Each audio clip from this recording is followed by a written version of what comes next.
Place publique. Il y a 2 semaines des vacances horlogères et au lendemain de l'Assemblée générale de la Fédération horlogère, on fait le point sur l'état de santé de cette branche d'activité qui génère, vous le savez, des milliers d'emplois dans la région. Hier à Genève, 2 mots d'ordre étaient à l'ordre du jour, optimisme et prudence.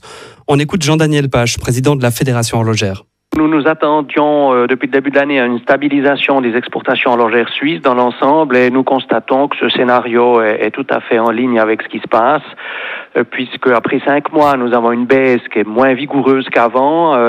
Les exportations ont baissé de 1%, donc on voit que la situation s'améliore sur ce plan-là, mais nous restons prudents. Qu'est-ce qui vous fait rester prudent précisément ?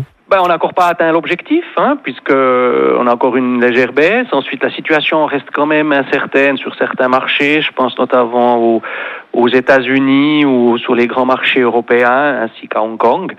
Il y a des signes positifs. Je pense à la Chine, la Corée du Sud, le Mexique, certains marchés, plus petits marchés européens. Donc, tous ces éléments-là nous incitent à rester optimistes mais prudents. Parmi d'autres indices favorables ou d'autres motifs de réjouissance, il y a le label Swissmade qui est entré en force. Pour vous, il déploie ses effets, pourtant vous n'arrivez pas encore à les quantifier. Non, parce qu'il déploie des effets, et ça on le sait dans les contacts directs que nous avons avec les entreprises, puisqu'elles nous disent ce qui se passe, ce qu'elles font, mais on n'a pas le résultat et les activités qui nous sont décrites par tout le monde.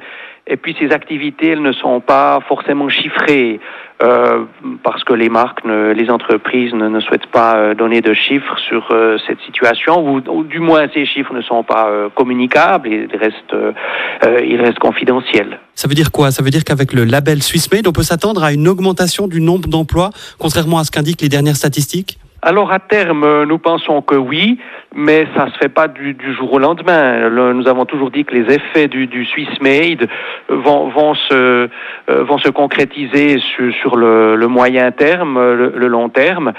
D'autant plus qu'on se trouve encore actuellement dans le cadre des mesures transitoires. Donc des produits fabriqués selon l'ancien droit, si je puis dire, peuvent être écoulés sur le marché. Il y a aussi des délais d'adaptation pour les entreprises.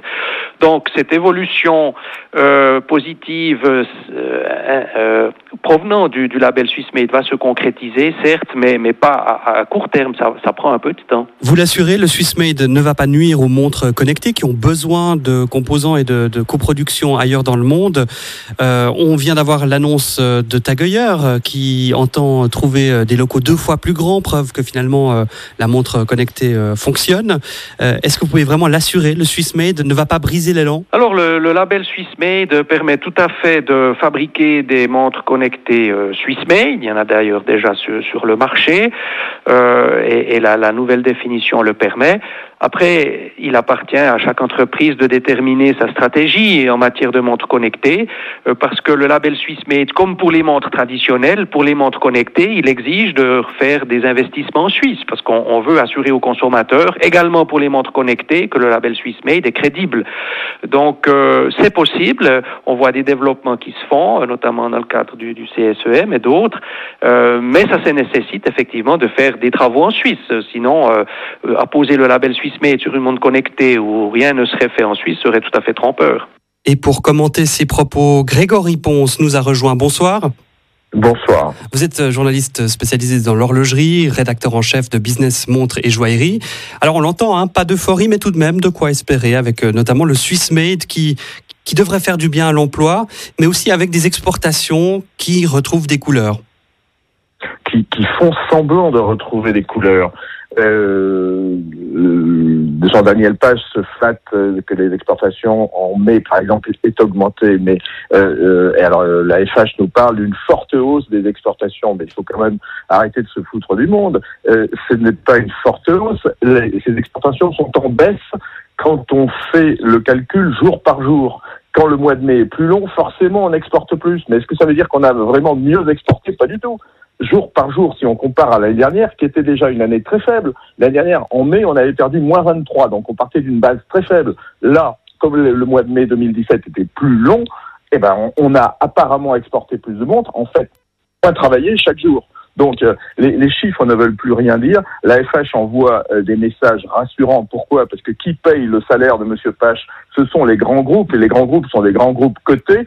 s'ils disaient la vérité, leur cote à la bourse s'effondrerait. Voilà la vérité. Maintenant, Pache a tout à fait raison de défendre le Swissmade. Heureusement qu'on a le Swissmade pour se défendre, mais ça ne sera pas suffisant. Ça veut dire quoi? Ça veut dire qu'il faut s'attendre encore une fois à de mauvaises nouvelles une fois les vacances horlogères terminées? Pour moi, oui, clairement, d'ici la fin de l'année, je crois qu'on terminera l'année en baisse et ce sera juste la troisième ou la quatrième année de baisse consécutive. La baisse a commencé en 2015. On va arriver à 2018 en boitillant dans le meilleur des cas, mais on ne sera pas valide, on marchera pas sur nos deux jambes. Et surtout, si on continue à se flatter de messages rassurants comme ceux de la FH, on ne mettra pas en place les réformes nécessaires. Et là, on va vraiment à la catastrophe parce que nous, on vend beaucoup moins de montres, mais par exemple, Apple avec son Apple Watch va en vendre cette année 20 millions. C'est 20 millions de montres qui vont occuper des poignées que n'occuperont pas les montres suisses. C'est ça qui est dangereux. Grégory Ponce, quand même, des annonces plutôt positives, même si ça concerne à nouveau une montre connectée. C'est Tag Heuer qui veut doubler la surface de ses locaux à la Chaux-de-Fonds. C'est aussi la marque, alors bien plus confidentielle, Vulcain au Locle, qui est rachetée par un investisseur du Luxembourg. Il y a quand même des gens qui croient encore dans l'horlogerie. Ah ben tiens, je m'en félicite, mais c'est quand même une goutte d'eau, Tag Heuer. Ça va être 170 000 montres. C'est pas avec ça qu'on va enrayer l'Apple Watch. L'Apple Watch, je viens de vous dire, 20 millions de pièces. Bon, Vulcain, c'est bien sympathique, mais enfin, ça concerne 1500 à 2000 montres. C'est pas ça qui va sauver les emplois. Dans notre bassin d'emploi, chez nous, notre activité, notre communauté de la montre, c'est quand même plusieurs dizaines de milliers d'emplois. On en a perdu plein l'année dernière. Les statistiques sont tombées hier ou avant-hier. Moins 2-3 000 par là autour. Oui, mais 2-3 000 en Suisse, c'est combien à l'étranger?